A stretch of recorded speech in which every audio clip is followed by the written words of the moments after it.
everybody, and thank you for taking time out of watching the Boston Red Sox on TV to come and listen to some poetry tonight. I know that Alan and Neil probably is a big Red Sox fan too, but he's given it up and he's here to see poetry tonight. And first up, we have Diane Lee Moomi.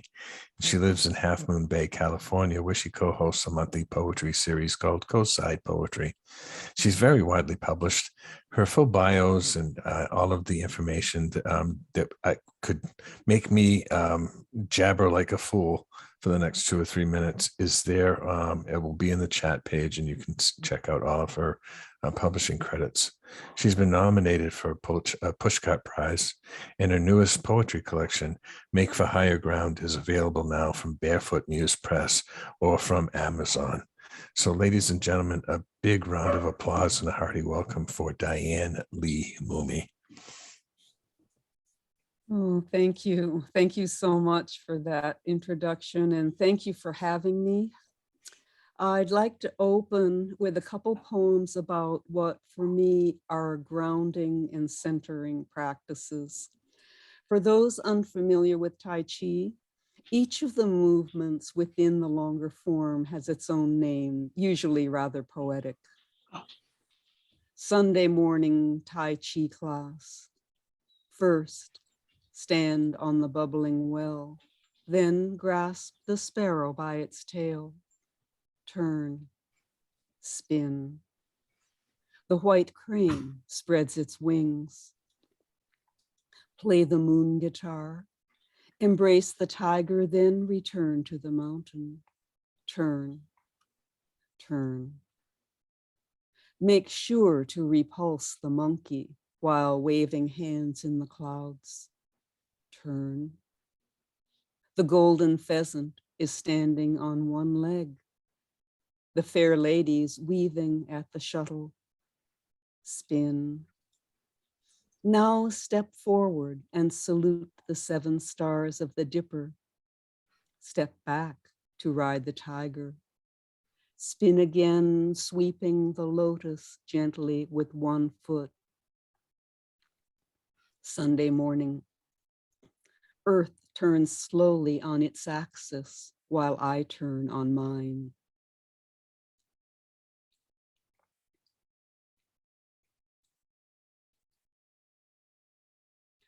Origami. A simple square is folded twice and thrice, and look, a house appears. It's nothing but itself. Unfold it back to square and fold again. Another house. Across each face, the creases from a previous abode.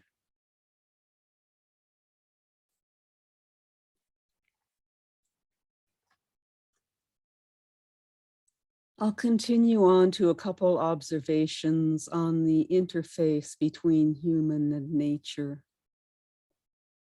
Freeway exit.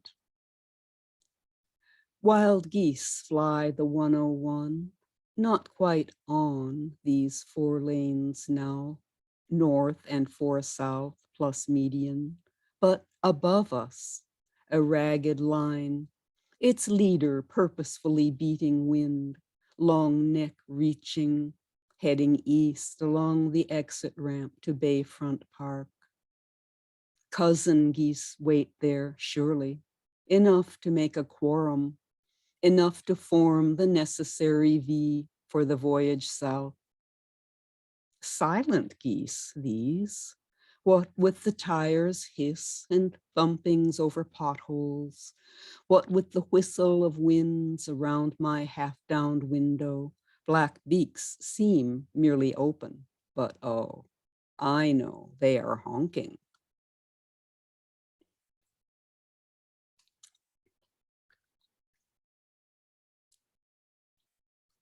Chaparral.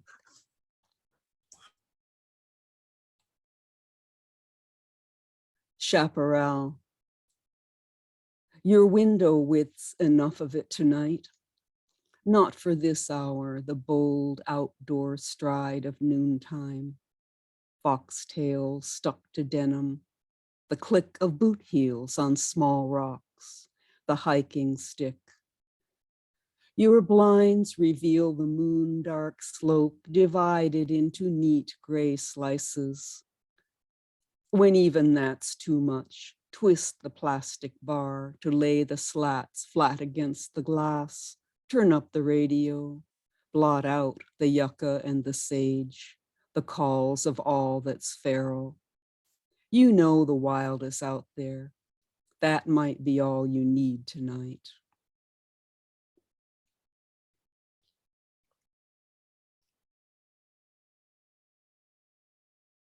Heron improbably on Main Street.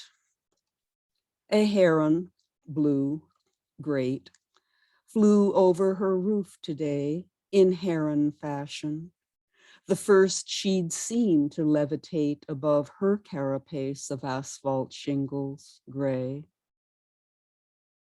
Where once Ohlone lived is pavement, is honking cars a glitter.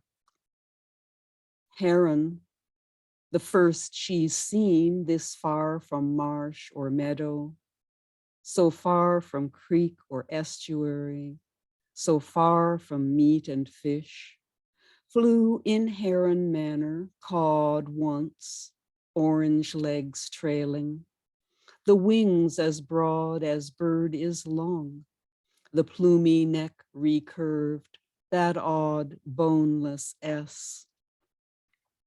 This heron flew over the house, veered west beyond the chimney, cawed, disappeared, left human being marveling and somewhat cheered at first. Nature, then she knew, frightening, all about the fall from grace that's made the sighting of a heron now and here rare as winter lightning.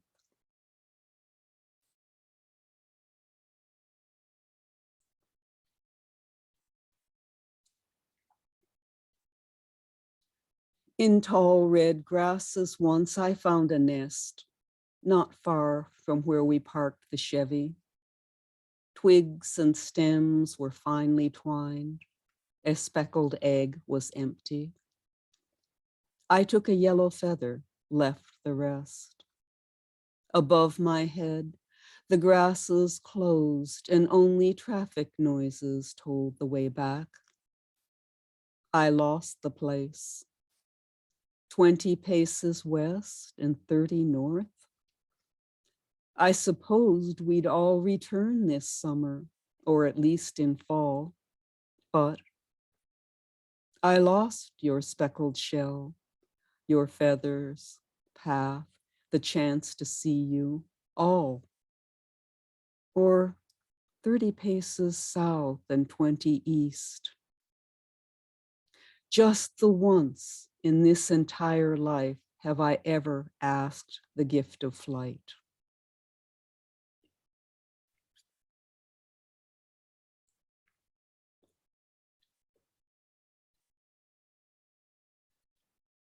Full moon, king tide.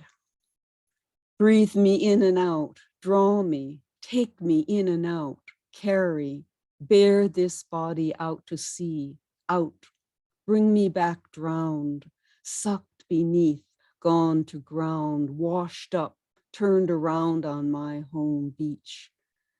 Take my clothing, all, fling me naked out again, past the breakwater, land me on a stranger's beach, new, rearrange the eye, keep me out of danger, or maybe not. I'm dressed in aught but your salt and sand caught between my toes. Aquanauts, the jellies, the tiny crabs that cling, abalone worshiping the moon, seal queen, king, swim corridors of pleached kelp and kombu, dulse. Each tide interprets every beach anew. On one, there was snow.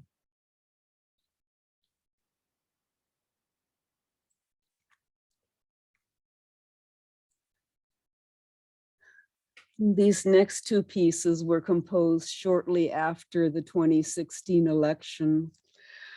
I had really hoped that they would be too outdated to read by now. This one is a riff on the I Ching hexagram number 29, danger. Water above, water below.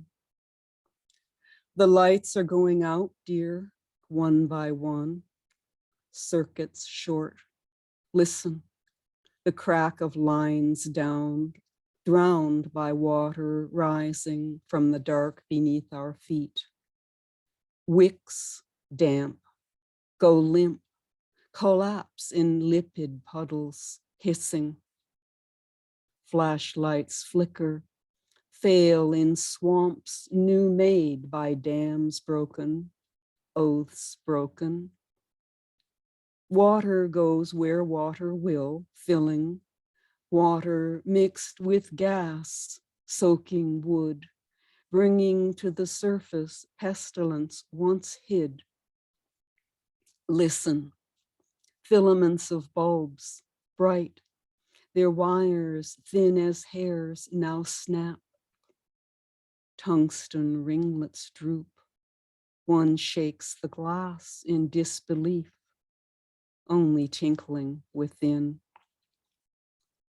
The lamps are going out, dear, one by precious one, and it's for us to choose to love the darkness or, blind and trembling, make for higher ground and set ourselves alight.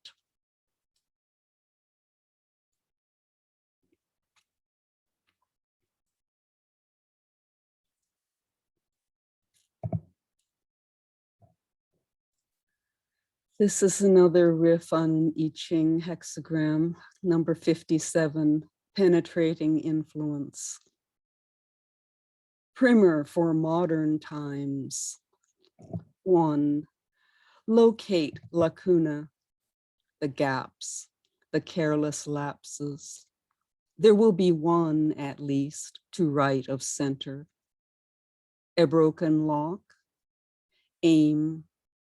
Sometimes the archer needs only a single arrow. 2, lacking that degree of skill, one could become the thorn that lodges deep within the angry flesh. Achillean heels. Even emperors sometimes go barefoot. 3, a planetary wind persistently, consistently gnaws and frets, occasionally bringing down the house. One should not forget to be like wind. 4, ocean shapes the shore, and deep in Stygian darkness, water carries lime, drops on self-same spots, stalactites, stalagmites. One would do well to emulate the ruthlessness of water.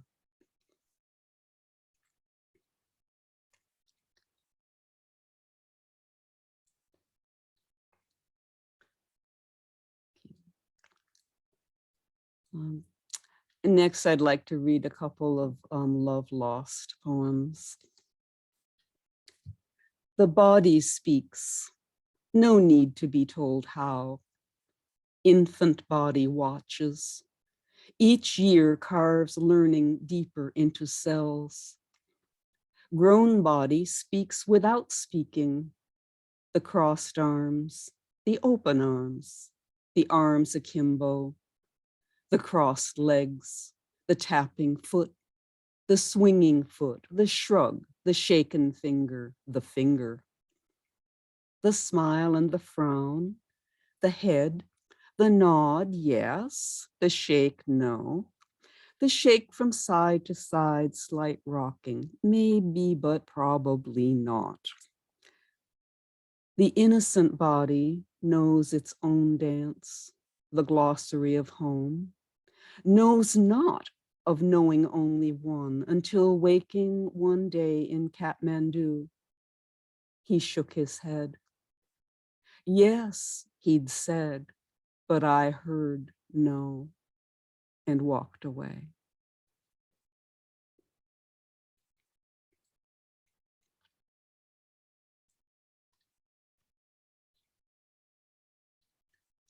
Deciduous.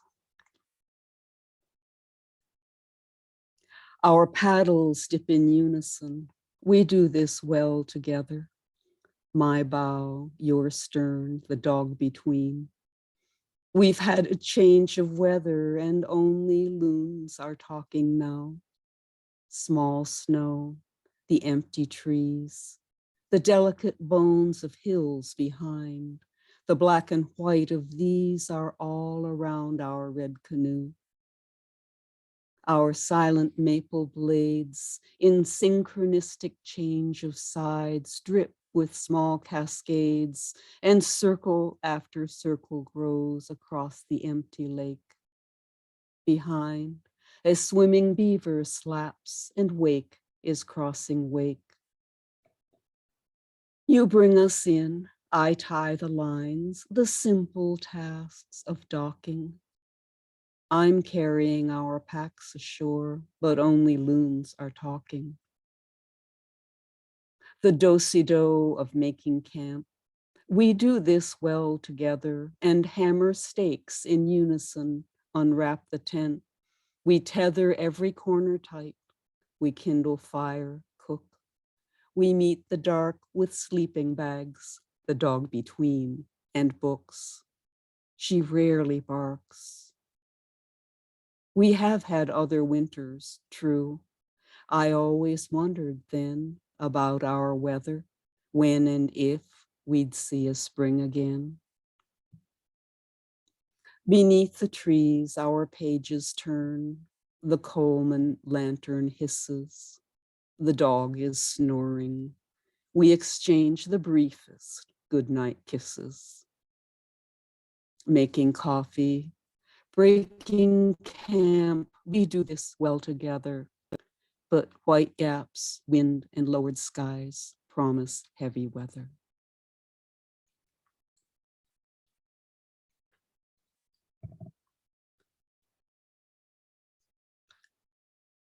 My last two are on a somewhat lighter note. Straight-laced, on being asked why I complicate my poem's message by writing informal verse. The corset has its uses, bones and lace, the girls pressed high, now bursting from their vase, creating crevices so delicate. Tuck lavender inside, or chocolate. Above the nether zone, this garment ends. Beneath its edge, the derriere extends unfettered from the hip bone toward the knees, free to parse whatever meters please. Between the two extremes, the belly skin is stretched deliciously, sublimely thin. Dear Bard, might not a touch of S&M from time to time deliver you your gem? Before you scorn the form, consider well the whip, pantoum, and sonnet, villanelle.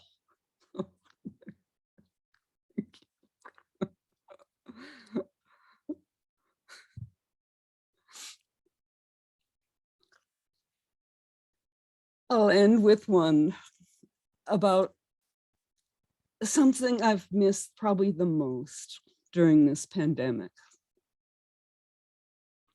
which is just starting to come back. Street fair, the trader speaks. We'll pitch our tents by light of sun or moon. In every land on earth, we show our wares, white canopies above, at dusk and noon. We'll drive our SUVs all afternoon, arrange our coolers, tables, benches, chairs. We'll pitch our tents by light of sun or moon to bring you terracotta, cast the runes, sell wooden toys, crocheted and knitted squares, white canopies above at dusk and noon. Across the aisle, a woman sells balloons and puzzles, woolly sheep and teddy bears. She'd gladly pitch her tents upon the moon. Another draws the people as cartoons. A chocolatier has samples that he shares, white canopies above, at dusk, at noon. In times of plague and war, we ask this boon, O Queen Bazaar, and hope you hear our prayers. Preserve our canopies at dusk and noon. Please bless the tents we place beneath the moon. Thank you. Oh my goodness. Thank you very much. Thank you so much for having me. What a lovely reading. I draw your attention, Diane, to the chat room. There's quite a few comments there. Oh, wonderful. I'll save it. Yep. I think, can I save? Oh. Yeah, you can cut and paste it. Okay. And I draw everybody else's attention. Also Diane's information on how to get a hold of her art and her writing. Not necessarily exclusive one to the other, but to be able to go online and get her work. So check that out as well. Thank you so much. Thank you. Does anybody have anything they want to say to Diane? I know there were a lot of comments there. Diane, real quick, do you want to tell us at all about Coastside Poetry? I would love to tell you about Coastside Poetry. We meet the second Tuesday of every month. We've been Zooming for quite a while and will be indefinitely, even if we do start meeting once in a while in person again. And I will put the website page in the chat, and come join us. Come check out the site and see who we have. We've recorded everything since we started Zooming, so you can hear, who we've had to read. And we also offer a few salons every year. We just finished a Villanelle salon with Annie Finch, Jenna Lee, and Julie Kane as our panelists. And then and a year ago we had a sonnet salon, and we've also had a cento and duplex one. So we're kind of adding little extra things in there. So we'd love to have anyone join us. So I'm just going to type that in now before I forget. Great, thank you. I just want to make sure I gave you an opportunity to say that, because it looks like an interesting detail. Thank you so much for reading with us. I'll leave another space if anyone else wants to jump in. I know it kind of jumped in there. Just wanted to make sure we could hear about Coastside. Gideon or anybody else? Absolutely, Diane. It was just such a treat to feel the richness and the sparing elegance of these lines. It was very elevating and very nourishing. Thank you so much. Oh, thank you so much for saying so. That means so much to hear.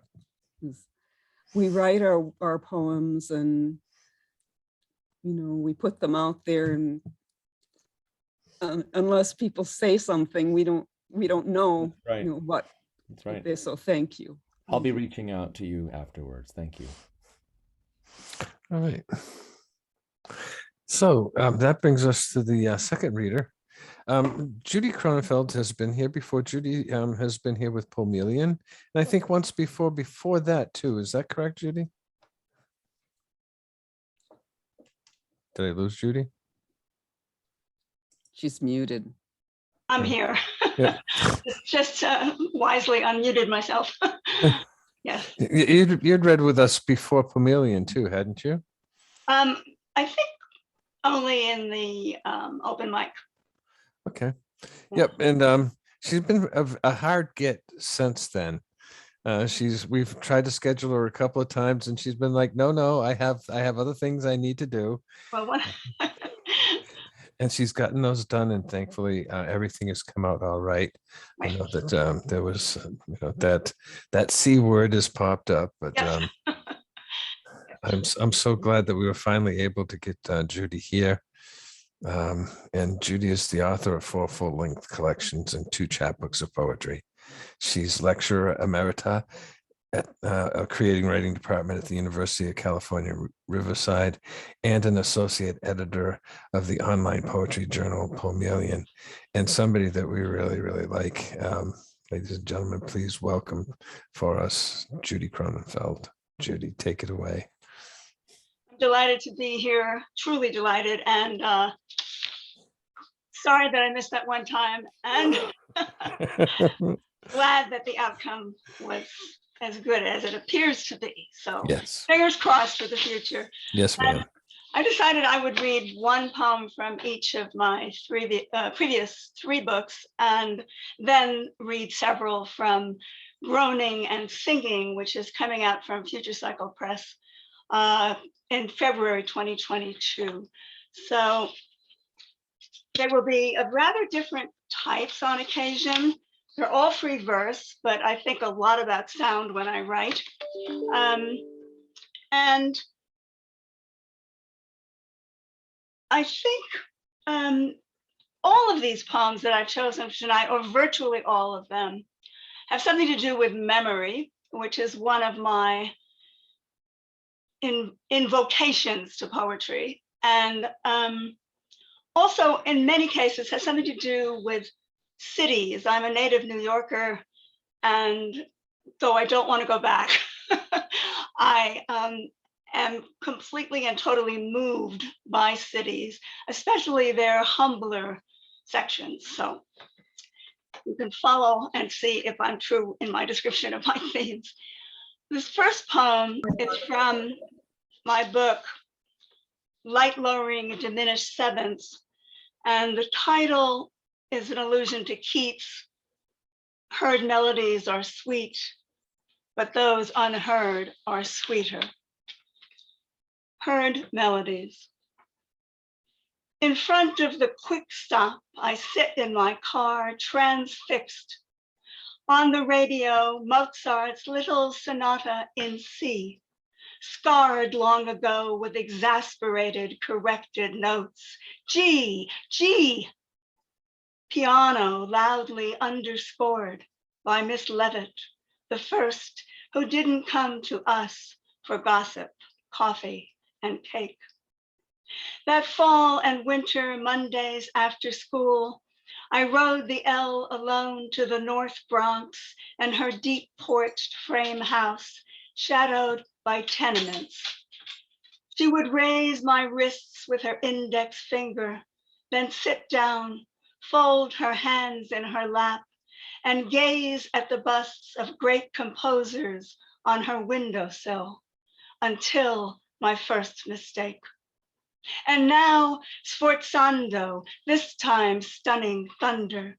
And now staccato, this time elegant as satin toes on point. And now the recapitulation of the theme, ritardando, delicate, almost inquiring, like memory saying over something that will never be said again.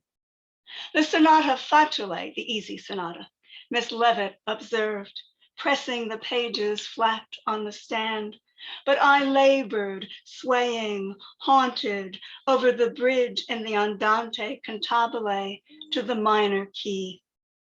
Now, as I hear it again, 40 years later, more beautiful, more sad, still keeping its secrets, like light shifting in a room when wind has scattered clouds against the sun, or the wash of evening deepening to indigo outside city windows before the lamps go on.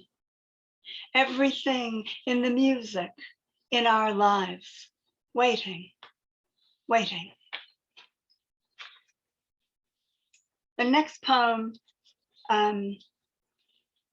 mentions several cities. I've only been in two of them, and one is Cairo, where I should say there are these enormous cemeteries on the outskirts of the city called the cities of the dead. And the poor actually take shelter in the mausoleums, which of course have no water or electricity, but they take shelter there, they live there. And just to not confuse, there's a term here for an Egyptian dish, which is very popular, called kosheri, which is lentils and macaroni and garbanzo beans and tomato sauce, that sort of thing. Time zone. 7:59 p.m. A woman in a Cairo room with 15-foot decaying ceilings of colonial splendor gazes out her window at the neighboring rooftop squatters and in the distant cities of the dead, cities of the living, a lump of flesh in black robes grayed by dust scuttles from cenotaph to cenotaph. In Bucharest's blue dusk lingering, a queue quietly forms for bread before a milky white-lit bakery, shadowed by the black behemoth of a cement slab hotel. In rain-smudged Istanbul, someone weeps into linen smelling like damp dust. In smoggy Athens near the Agora, a gypsy child hangs on a tourist's hand. And here and there, beyond the glistening districts, a little more ancient soot, soft as fur, gathers on windowsills, on crumbling steps.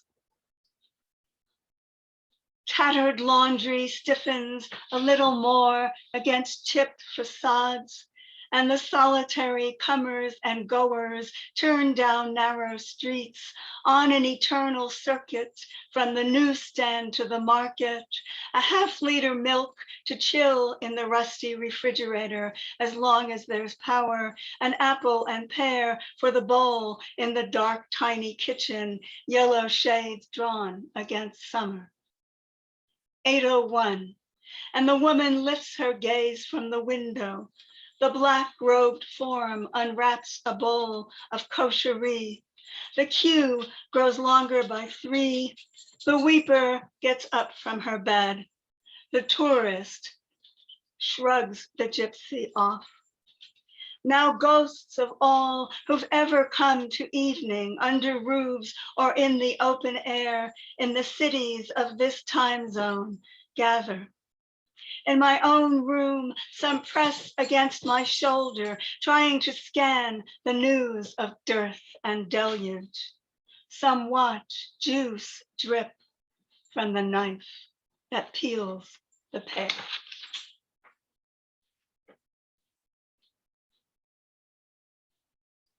My dogs have been running in and out during that poem, so I may have to stop for a moment at some point and exile them. The title of this poem segues immediately into the first line, and this is from Bird Flying Through the Banquet, my 2017 collection from Future Cycle. The previous poem was actually from Shimmer with WordTech Press. My long left birth city gleams in a movie. Its lights gems on the plush display cloth of night, its bridges bracelets. Yet the shabbiness of a glimpsed street corner is what gets through, and mine reaches out from memory to me, a speaker of its native language, with this begrimed cornice, this lintel, this rain and sun mottled awning over the drugstore window, this black ash on the sill. As if, were I to rush there, I could hold in my hands their distilled atmosphere, the way someone holds in the cup of her ear a taped voice achingly familiar. As if every place we've ever called home does not flow away from us on an unlooped conveyor, like the waters of an infinity pool vanishing over the zero edge. As if I wanted to reach down on my chest for the key there, 6 decades past, to unlock the square skates, tighten them against my sneakers, lean in and rumble over the cracked sidewalks, flashing mica from the drugstore to the park, and glide on its paths and stop at another corner, newsstand, candy store, barber shop, utterly, beautifully unremarkable.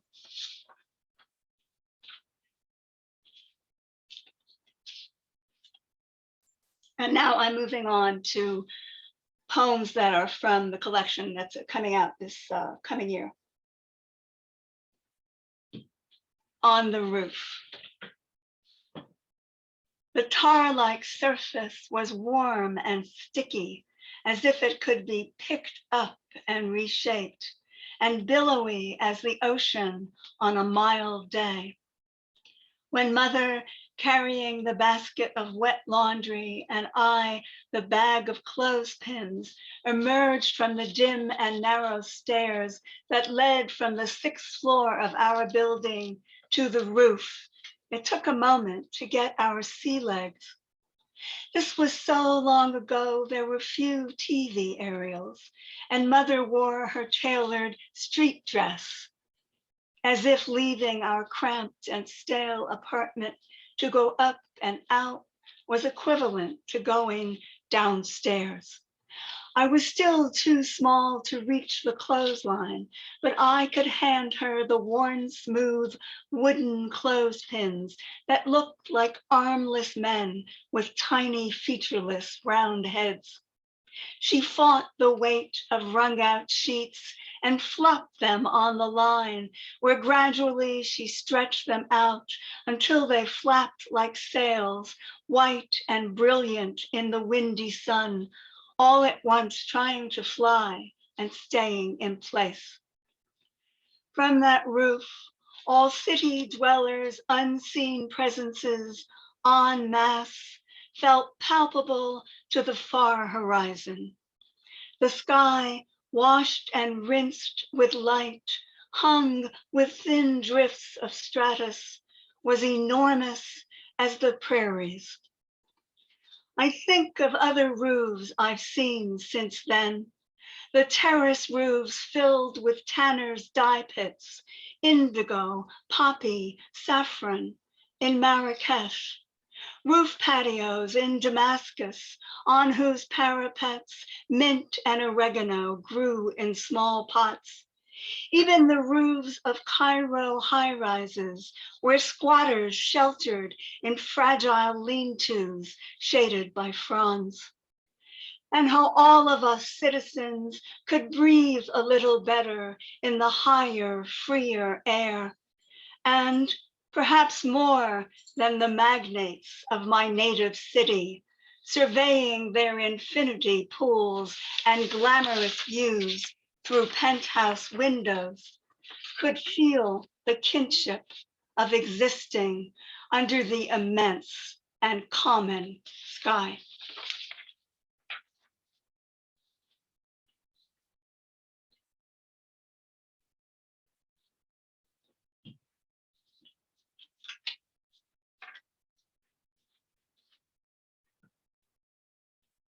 Again, a different kind of poem,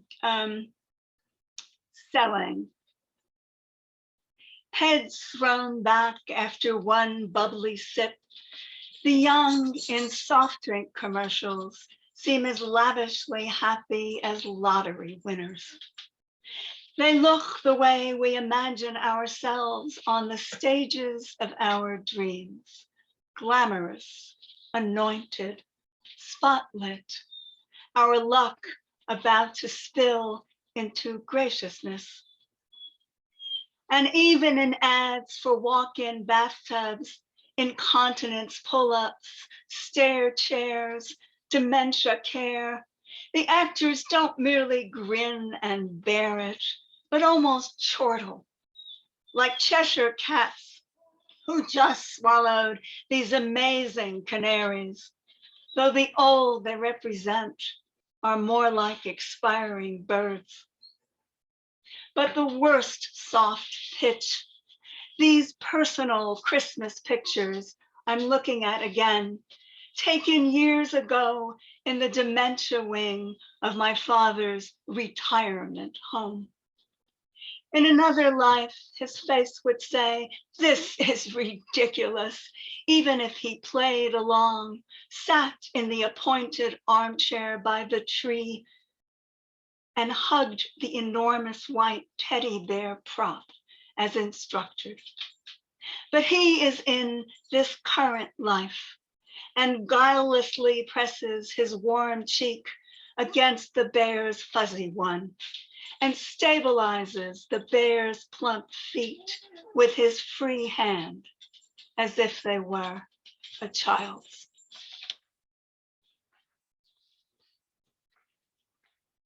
Again, moving in a different direction. If you heard some strange sounds, it was my dog whining.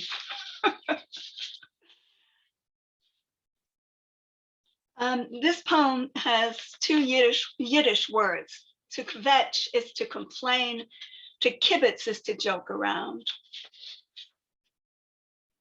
Musical surprise.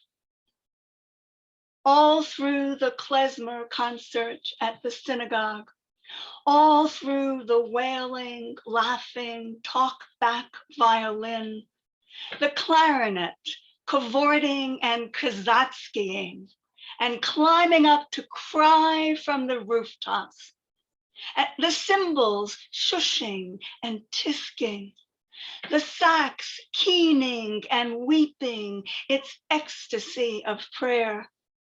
My dead father and mother sit down beside me, and my unmet father's sister who never fled Germany, and my mother's parents who died before I was born, and their parents before that, all of them silently kvetching, kibitzing, groaning, singing, all the way back.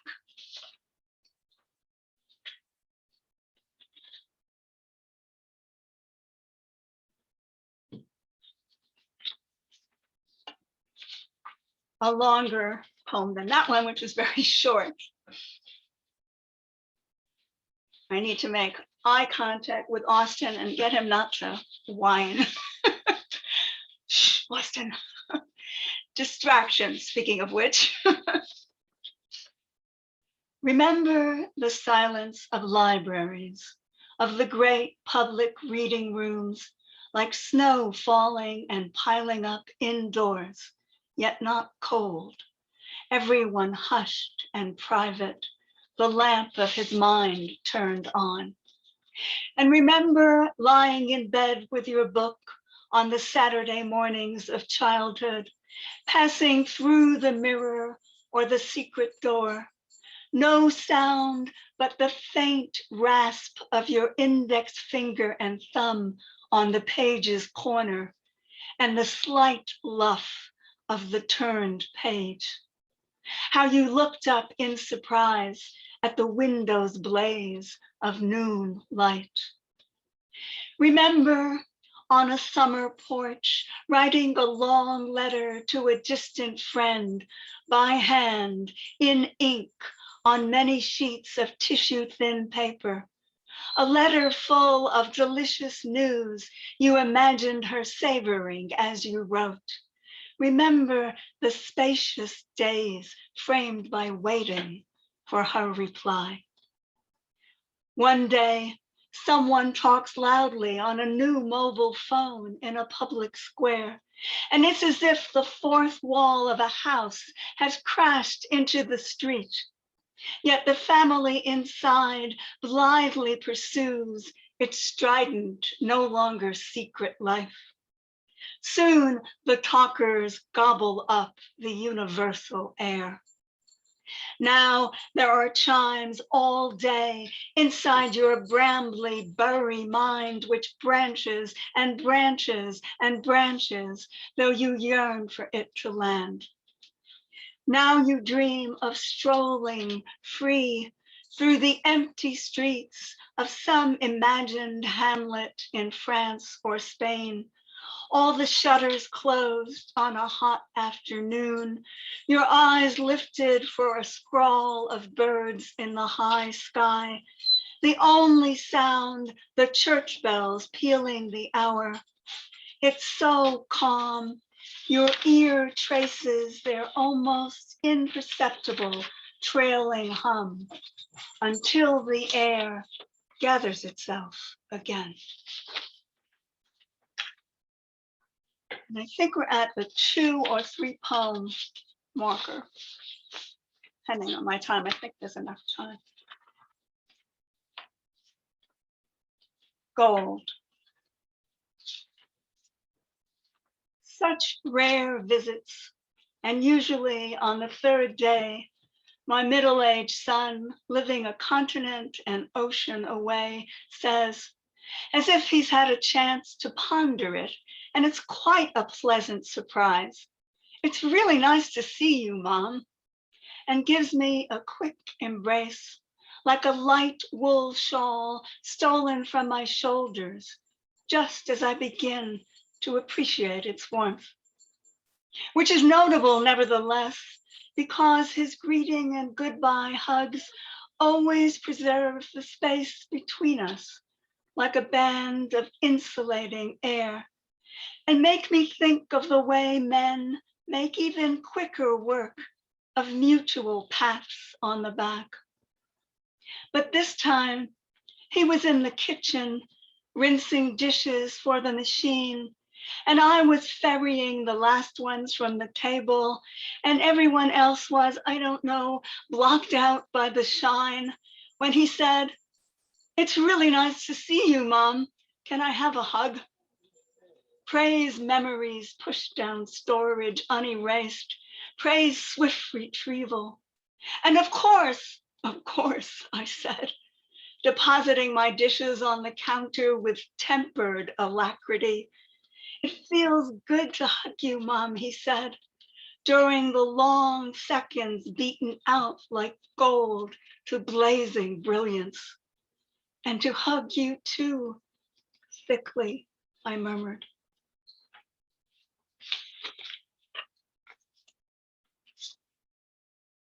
Definitional.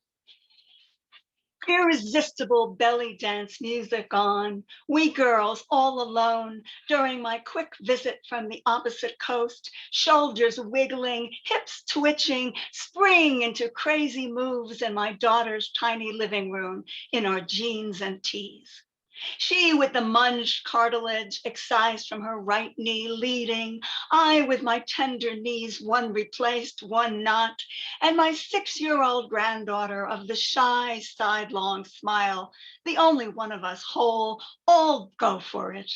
Undulate and kick, furl and unfurl hands, whirl and dip and drop, laughing into chairs, trying to catch our breaths. I have fed on the good, reliable bread of contentment, but this was dripping fistfuls of sequin confetti flung into the air and hanging for a moment, crackling like fireworks. This sudden, utterly impractical, small sweet of joy. And the last one. Late. I am musing as we lie in our bed before sleep. You engrossed in your book, me wandering from mine. After our day spent tending the house plants, repotting the bromeliad and the orchid, staking the leggy ficus. I am asking myself what happens when the days we lay looking up into the canopy of breeze-blown intertwined leaves, in the bee buzz, in the translucent green shade, shaking and flowing, lifted and thrown, are decades gone? What happens when the world stops pulsing like the butter pat sun, dissolving into its own melt over and over again, flashing like a sped up caution light? When the squinted eye stops catching its trail of gold coins slanting down the sky? And then you vine the fingers of your right hand with the fingers of my left. Something so quiet and undesigned. You never did at night when we were young. Thank you. Thank you. Yes, yes, yes. You know, it's well worth the 2.5 years that we had to wait to get you, Judy. I'm so glad that you finally came and read for us. I am It's too. fantastic. Fantastic. The chat room is replete with a bunch of things that I think you'll want to take a look at. Judy's information, including your contact information, is there in the chat room too. I draw your attention to that. And again, the word in the chat room is that this was a good reading. I happen to agree with the chat reading, and I can tell by the smiles on people's faces that they had a good time. Hope so. Well, it was just wonderful. Just Thank you, Diane. feels like a golden bubble. Thank you, Judy. Thank What you, a Diane. treat I'm so glad to read meet with you and to hear you. Likewise, to be continued. I hope so. Yes. Good. You know, I tried to copy and paste